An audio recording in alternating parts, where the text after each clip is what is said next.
First of all, just grateful for our fans. It's a phenomenal environment. We're so appreciative to get a chance to coach and play in this setting in front of our fans, for the crowd to have that type of energy and passion and enthusiasm on December 30th when most of our students are home. It says a lot about Marquette Nation. I was telling Homer and Tony, Jop and I were sitting on the bench a few hours before the game, before we had walkthrough, and we just looked at each other, and he said, man, I just really appreciate this opportunity we have. And I said, yeah, it's just two kids from Wisconsin getting to coach and play at Marquette. It's pretty cool. The game itself was a real struggle. Creighton deserves a lot of credit. Shireman was just a monster. We kept losing him on broken plays and in transition, and he did a great job moving off the ball. I thought between him and Alexander, they almost went and won Creighton the game. We did a decent job on Kalkbrenner, but when you have to account for him that much, it creates opportunities for other guys on their team. Our guys did a good job continuing to fly around. Offensively, obviously, far from our best game.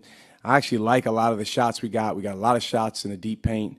We got a lot of threes that were good looks.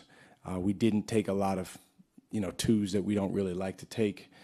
We just didn't make them. So part of that's due to being a little bit overhyped coming into the game, a little overexcited. And part of it is, good defense on Creighton's part, and we have to get better, and we will. But the 18 offensive rebounds, including 9 from Oso, was absolutely the difference in the game. When you're not making shots, you have to have desperation on the defensive end and on the offensive glass, and that's exactly why we were able to go into halftime only down 2 as opposed to being down double figures, and it's why we won the game.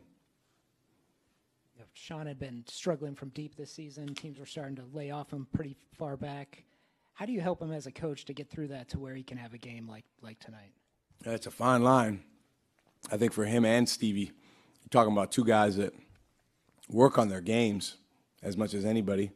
They lived in the gym in the off season, have shot the ball well through practice in live play, and for whatever reason just haven't made shots, through our first 13 games. There's a couple different ways you can approach it. We choose to approach it by continue to believe in those guys and encourage those guys to take good shots. My message is always, hey, take the shot that you're best at from outside, which to me for both of those guys is an in-rhythm step-in 3. Sean does a nice job off the dribble when he kind of uses the dribble to get rhythm. And that's what he did today, and that's what Stevie did. Those guys went 5 for 10 from 3. If they go 1 for 10, 2 for 10, we lose the game. But I think that combined with our offensive rebounding, those were the biggest offensive stats for us. When you start 3 for 20 on three-pointers in the first half, is it hard as a coach not to overreact to that, or do you just figure it's just going to progress to the mean? No, I mean, we're going to keep shooting the shots that we like. We like shooting open threes. And, depending on who we're playing against, they're going to guard us the way that they guard us, so we have to respond to that. Cam Jones is the best shooter on our team, and he was 2 for 9. So I think everyone would agree we like open, good threes for him. I told him as the final seconds were ticking off the clock, his passion and excitement coming into this game and during the game was phenomenal. For him to completely max out as a player, his level of poise and attention to detail, we just got to keep helping him get better with it. That's competitive maturity. Jop and Stevie with a little celebration after Jop's dunk that led to a layup for them. That's, we got to get better with that. That's the great thing about winning today is there's so many things in the game tape we can look at and improve upon.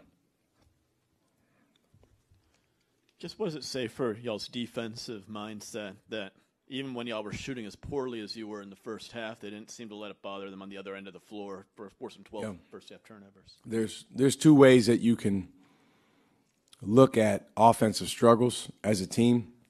You can drop your head and mope around and feel like, well, today is not our day. And that's happened to us a time or two. Or you can increase your desperation on the defensive end, on the offensive glass, in transition with all the details. And I thought our guys did the latter. Defensively, man, there was some real flying around out there. If you take out about half a dozen just kind of boneheaded defensive plays where we lost poise and maybe didn't communicate or lost our guy, I mean, that was a phenomenal defensive game against a really good team. And they scored .89 points per possession. That's a really hard team to guard because of the shooting they have and the big fella. You may not want to hear these names again. Klesmit in the Wisconsin game, Devin Carter in the Providence game, and then Shireman today. What are you seeing with these hot perimeter shooters shooting such a high percentage from the outside that makes them so difficult to guard? And do you find this to be a real opportunity for the defense? It's an opportunity for growth, if that's what you mean. Absolutely.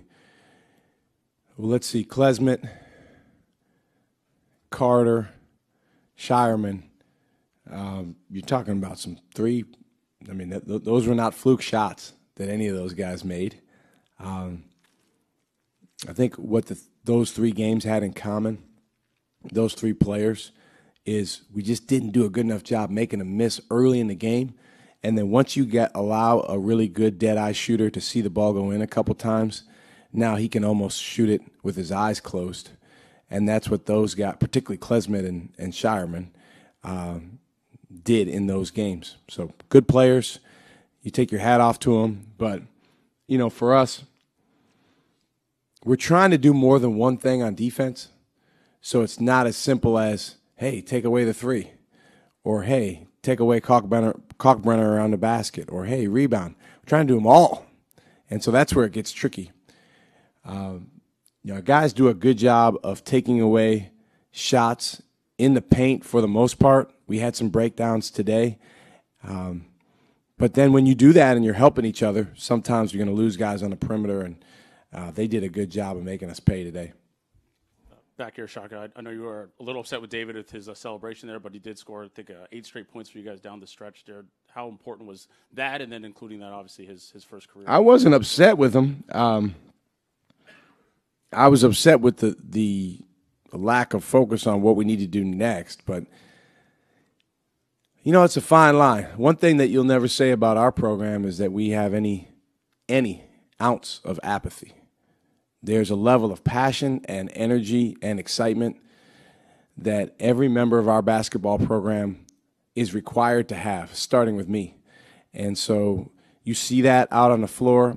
You see that from our crowd. You see that from anyone associated with our program. So the way to be your best with that is you got to balance that with poise and attention to detail and focus on the present moment. And we kind of lost a little focus on the present moment on that play, but absolutely the 2 threes and then the dunk, those were huge because, the game, we had the lead there, but it felt like, man, this is anybody's game. And they were making some plays. So job stepping forward was big. Speaking of passion and energy, getting Stevie back, just how did you see that just affect the emotional temperature of your team? Well, Stevie Mitchell's one of one as it relates to his energy. And he's also one of one in terms of how he makes people feel. Did you hear the crowd when he got introduced? There's a level of appreciation for that guy because of who he is and because of the fact that he pours everything he has into the game. His first game back, a lot of times your first game back can be tricky. He missed his first couple shots, but he kept attacking. And, he did a great job on the defensive end. He stayed engaged and locked in throughout the game. Then when he went back in the game, did an awesome job on the defensive end late. Making those 2 threes was huge. I love the fact that both him and Sean, they're not going to allow someone to disrespect them and then take away their belief. If you disrespect them, then they're going to step forward and they're going to go try to make the shot. And I appreciate that about them.